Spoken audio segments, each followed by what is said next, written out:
putting an end to identity politics. This is the Kevin Jackson Radio Show. Welcome back, everybody. Kevin Jackson here. So we were just talking about CNN's Michael Smerconish, who discussed the Trump presidency first year. And I'm going to tell you, I can hardly wait for year two. I can hardly wait to get the economic news that comes out of the retail season, the end of the year's retail. I can hardly wait to get the jobs report numbers. By the way, the last quarter jobs report numbers went up. Unemployment, 4.1. We are practically at full employment. But it's bigger than that. It's bigger than that because the jobs that are now being talked about allow for mobility. You're starting to see people go, you know what? I'm not stuck in this job, in the sense of you better keep it. Keep your insurance. You know how many people right now are looking for jobs or stuck in jobs because they say, I got to have insurance. It became so untenable, so expensive to have Obamacare. They're like, I got to find something just to get insurance. I can speak on this because I know about it from a personal experience. Family members that are going, man, this Obamacare killed us. If we lose our insurance, things like this. That was I don't know if you guys can remember back this far, but that wasn't. It was a deal for you if you lost your insurance, but it wasn't a big deal. You were like, I'll get it, I'll figure it out. Nowadays, people are making life decisions. Where do I work? Why am I staying with this job? Whatever. What job can I get? Get me anything that just gets me insurance.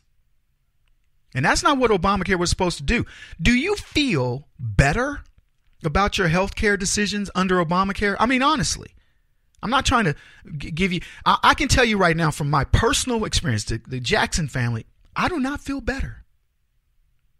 I don't feel good about my prospects if something happens to me, what doctors I can choose, whatever. I don't feel better.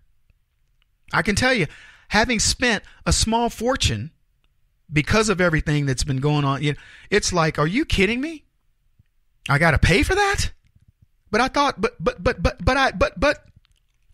Sorry, Mr. Jackson, that's a $5,000 copay. Doable right now. You must pay it now. But don't make us hurt you. Barack Obama promised us the world, man. He delivered nothing. So Smerconish he's talking about what Donald Trump has done. Appointing these judges was a big deal, folks. We talked about this. Record number of vacancies in the federal and district courts going back to the 1950s. And McConnell actually said, he said this on Hugh Hewitt's radio show. He says, we're rapidly filling them.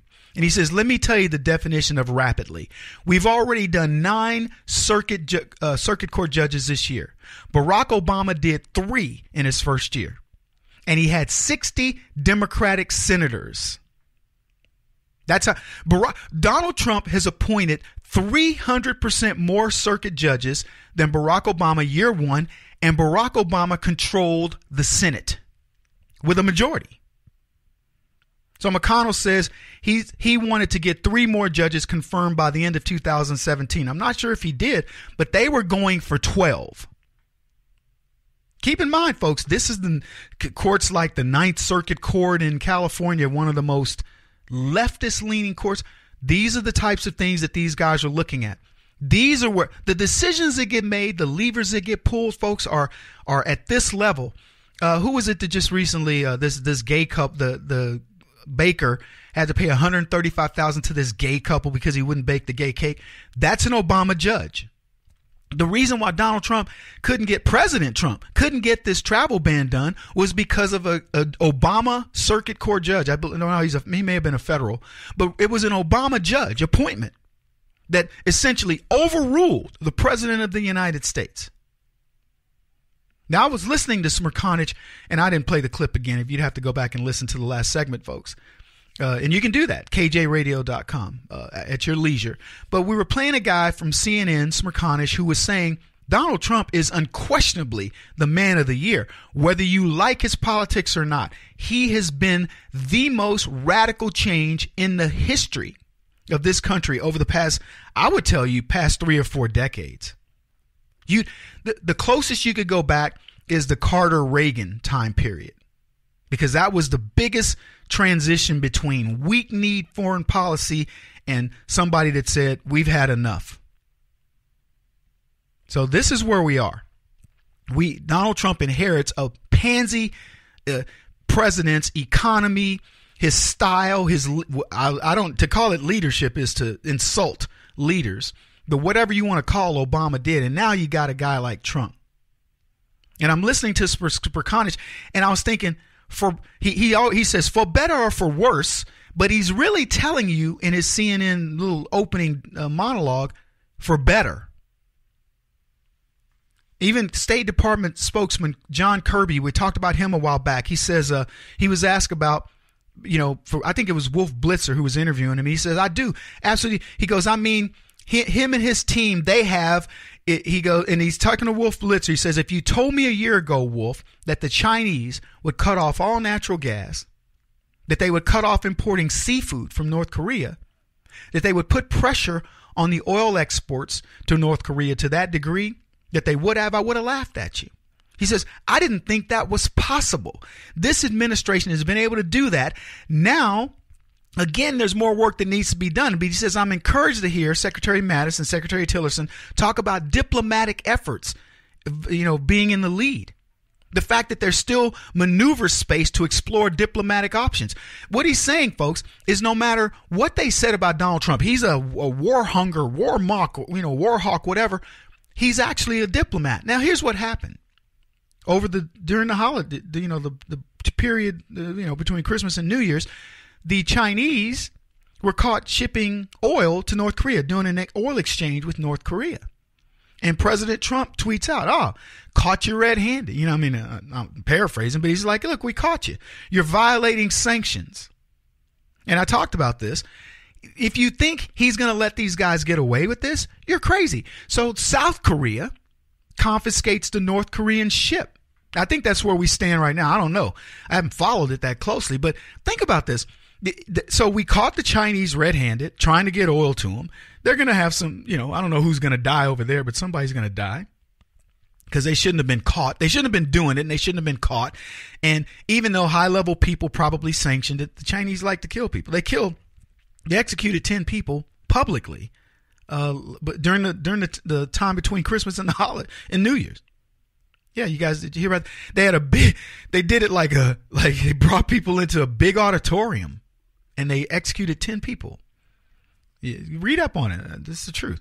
So anyway, we caught them red-handed, and Donald Trump tweets out, "Hey, we caught you. You're violating the sanctions," and you can bet that Donald Trump he puts that little, information in his pocket. And when he talks to the Chinese again, he's going to say, hey, so we've learned you can't be trusted. Oh, sure, we can be trusted, Mr. Trump.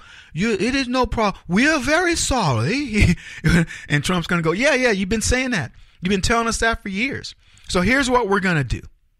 And I don't know what's going to happen. I can't predict but here's what I'll promise you. It will hurt financially the Chinese. The same way he'll talk about hacking. He'll talk about, and just for the record, you can bet, and I know we're off topic a bit here. Don't be looking at me like I know I'm off topic, but you can bet that our cyber warfare unit, the stuff that is super secret, clandestine stuff, you can bet Donald Trump is all over that. What he's going to do is he's not going to fight it in the standard way by saying, let's go in like what Bush did with in what they call zero day, where they went in and tried to destroy centrifuges and things like that. Donald Trump's going to say, we want to make sure that we can detect any type of intrusion immediately. And the minute we're able to detect it, I can go in and say, aha, now we got to be able to shut processes down. We can't let them steal, but I'm going to make it to where we know every move they make. I don't want it to be offensive. I want it to be defensive. And let me just explain to you why that's an amazing move. Because it's like in the martial arts. If you are super dominant over somebody, you can go on the offensive, but you still run risk. But if you're a smart fighter, you let the other guy throw the first punch. because you've trained for that for so long. I can promise you, talk to any martial artist that you know. How many times do you do one steps, or do you do spar, where you're looking for that little bit of movement? The body is used to looking for movement. So if it sees any twitch, then it's just a matter of who's quicker and who's got the most effective, technique. And it's pretty much going to be the martial artist. That's what Trump's doing with our cyber warfare unit. He won't stop until he's the top-rated radio talk show host in America. What kind of weird competitive freak are you? This is the Kevin Jackson Radio Show.